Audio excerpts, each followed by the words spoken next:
Hello, it's Bruce here. As you'll see in this video, this Mantua shifter was thrown in kind of like a freebie on another purchase that I made on eBay.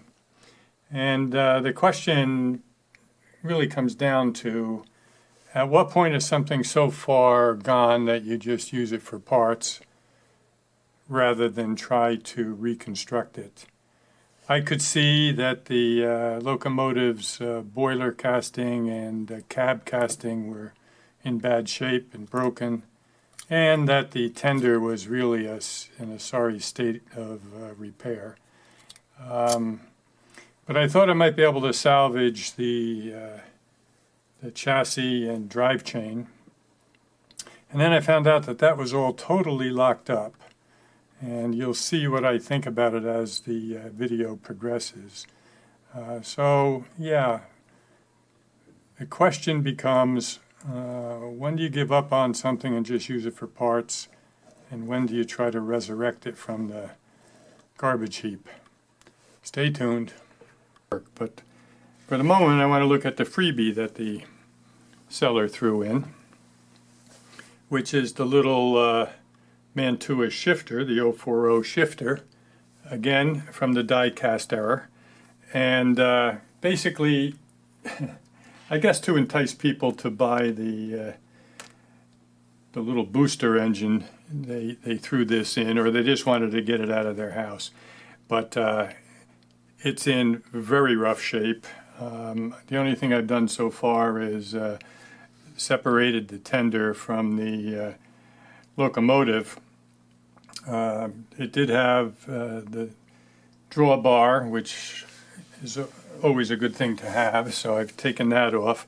But when you look at this tender, you can see that the original frame is gone, and that the owner who did this has modified the pickups here off of the unit with that piece of brass.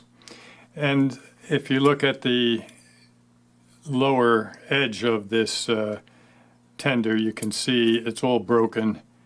Very rough shape. Hard actually to figure out what happened to this, because it's one of the originals, built like a tank kind of thing.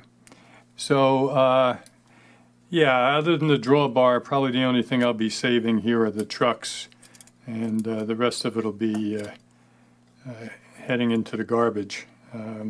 That handrail probably is not even worth saving. The middle post is off, although I could fix it. I might save that, I don't know, but for the most part, that's garbage. Luckily, I do have other tenders.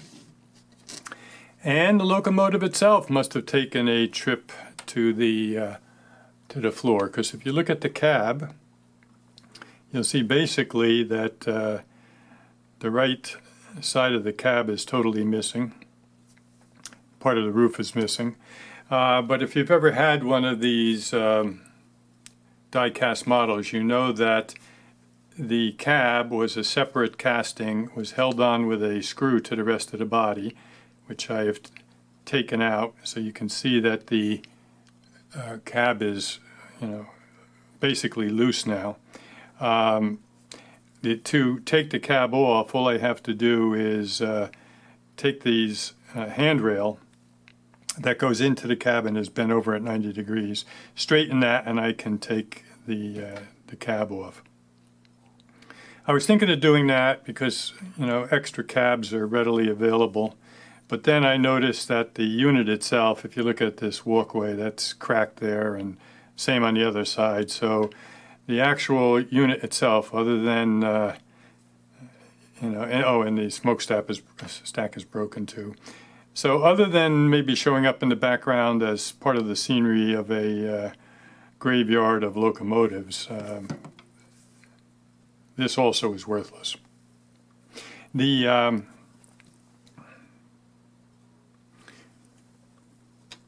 lucky thing is, as I looked on eBay last night, I see that there is a shell for this particular locomotive up for sale for under $10. So if I can get the rest of this all working, I might go ahead and buy that. It looks very dark inside. There's absolutely no movement, so I am hesitant to try to apply any power to the motor while it's installed. So I will take that motor off and see whether the motor will run if we apply any power by the brushes.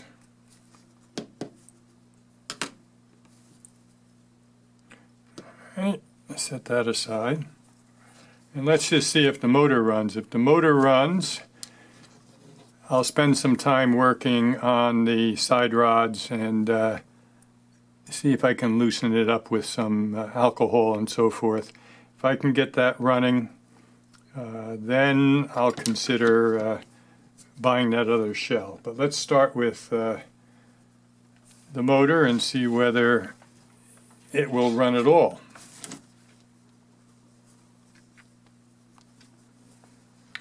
So I'll turn this down a little bit. I'll put power on each of the brushes here. And we have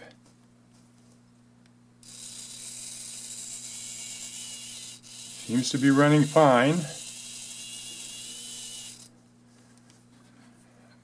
Try the other direction here. Yeah. Well, it's worth spending some more time then looking and seeing whether I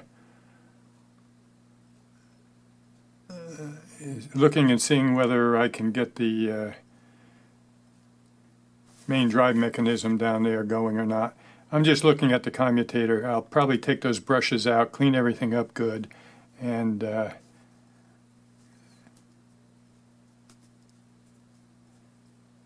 this is actually a little ramp to get it at the right angle.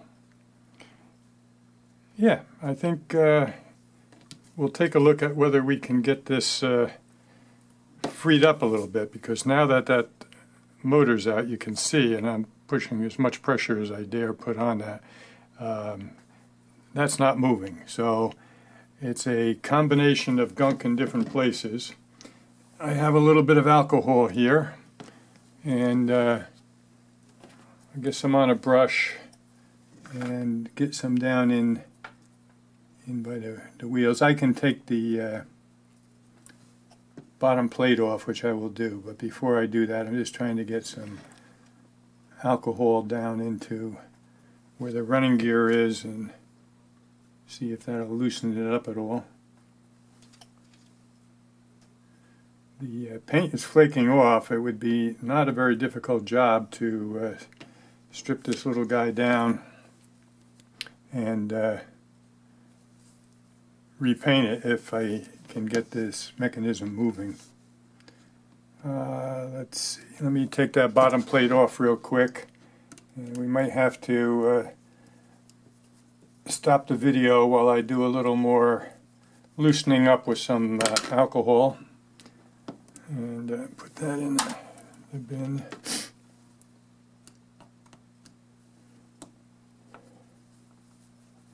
But again, this was tossed in basically for free. I guess it added to the shipping a little bit because it added weight, but a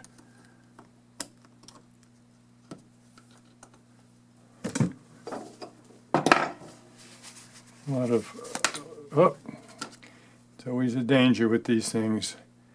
I will glue that back together, and should be okay when it's in place. But boy, was that weakened.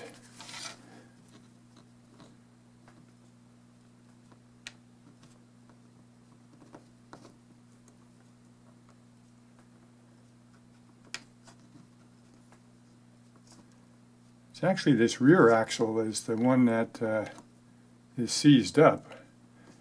That's interesting. Let's see what's going on down in here. Not sure, like I said, whether this is going to be worth my time or not.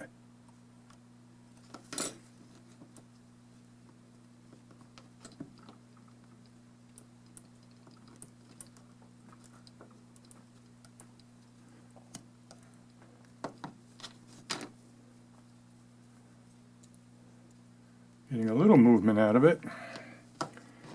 Not a lot.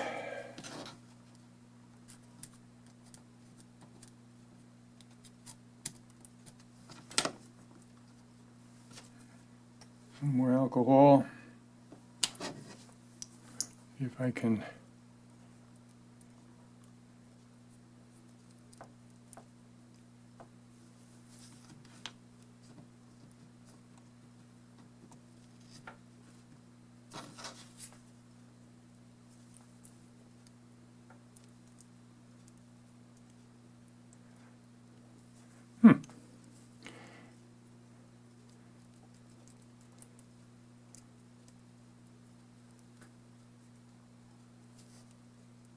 Well, I can see that the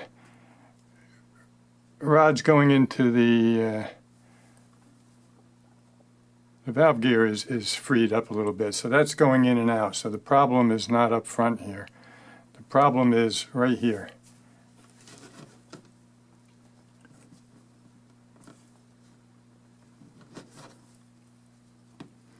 All right, I'm going to turn this off and work a little bit more on that. Talk to you.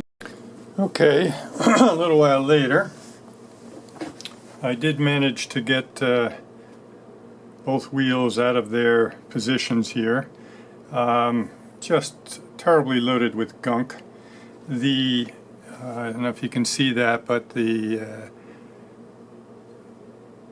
brass insert there, which acts like a bearing, and an electric conductor, I would imagine, is in place in the rear. And I've been cleaning it out, and I just have a little number 600 grit wet dry paper here. I'm just going to run that through a few times just to clean that up a little bit. I'm not trying to take any metal away, just to shine it up a bit. And I'm going to run this on the axle as well, loop it around and see if I can't get that a little cleaner.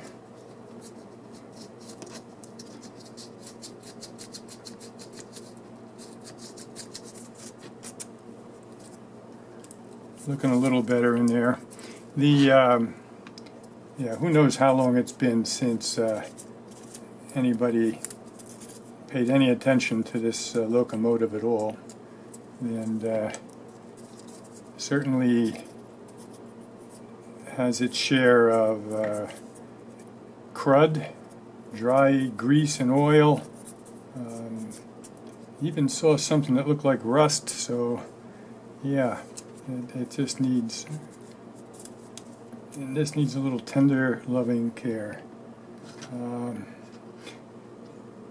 I removed the two pieces of the bearings from the front, from the axle with the gear on it. These were stated here to the axle itself when I removed it, and these also need to get cleaned up a bit, so I am going to work on those, put that back, lubricate it a little bit. I've been putting alcohol on the valve gear and so forth, and that seems to be moving in and out pretty good. So I'm going to continue this work a little bit and then try to reassemble this, and then finally we'll put the motor on and see if everything's working.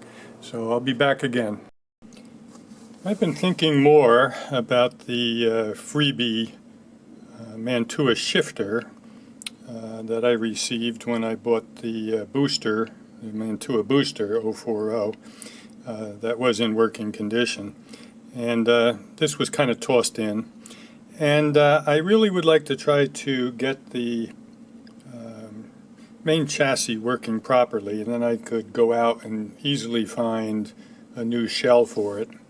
Otherwise, I'll just, as I've said before, make it into parts. But I've been looking at it and thinking about it, scratching my head, and I think I came to the conclusion that one of the previous owners at some point tried to replace the actually 3 axle bearings that usually come with the kit. Luckily, I do have a set of instructions for the Mantua shifter.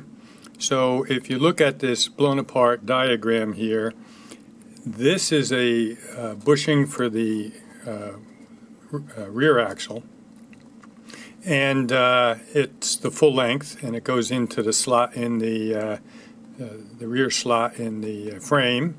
And because the front axle has the gear on it, the bearing is actually made up of 2 small pieces, which you can see here in this diagram, that fit over the axle and go up into the recess in the front notch in the frame. And I think that one of those previous owners decided to replace that and did a lot of work, probably with a piece of brass tubing. And what's happened is the thickness, the wall thickness of the tubing, is thicker than the bearings that were supplied by Mantua back in the day.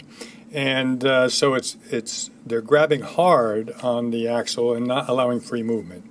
So I have some ideas of how I'm going to attack that, and I'll give it a try. And if I'm successful, I know the motor's working. I know that all the side rods and all that assembly is working freely. So I think that if I can just solve the problem of those bearings, we'll be in good shape. So I'm going to try that and get back to you. Well, I've been working on this Mantua shifter chassis, trying to decide whether it's salvageable or not. And I still don't have a definitive answer. I've made some progress, as you can see.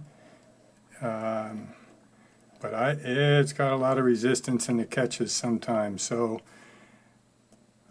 I could still play around a little bit with filing down those homemade bearings on the axles, or I can just take all these parts apart. I got it almost totally disassembled right now. Keep it in the parts bin for spares and move on to the next project, but still haven't decided what to do. I did see on eBay a shifter chassis, bearings, pistons, and but no wheels or side rods, etc., which I do have. So I could buy that and try to assemble the other one. This also has the base plate that broke, as you saw earlier. I have it glued, and I could send that to my grandson, who has a 3D printer, and have him print up a couple of replacement base plates. So still have decisions to make. So stay tuned. Might be a while before you see this one come back, but at some point I'll let you know the final decision. Okay, decision made for now. I worked on the chassis a little bit more and see I'm on the right track for getting the axles to run freely in the frame here. The problem is with those remanufactured bearings, and I still would have a bit more work to do. But for now, what I decided is not to pursue this one right now. As I looked on my shelf of upcoming projects, I somewhat surprised myself by seeing 5 of these Mantua shifters on that shelf, two of which are in running order, and one of those you saw me do a video on a couple weeks ago. I got it in non-running order and got it working. It still has some cosmetic work I need to do on it. So I have a few more to do, and I thought what I would do is strip the tender and the boiler. The cab frame is now off, and that's not worth anything, so that's getting tossed. I am in the process of taking off the handrails. They are just, the supports are just pushed into the frame, so they come off with the supports. And I noticed that one of the 5 I have back on my to-do shelf is missing these handrails, so these will come in handy. And that leaves nothing on this boiler right now that is of any use. So I'm going to set that aside. The cab is set aside. I will just right now take the wheels off of the tender and see if there's anything else on there worth saving.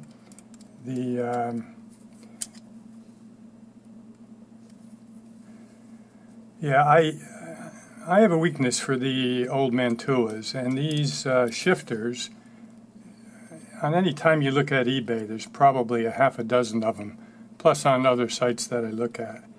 And they were so prolific that their price has remained low. Often there's no bids on them, so I get it for the opening bid, as long as the opening bid is reasonable. And yeah, so, and they're fun projects to work on. They were built extremely well.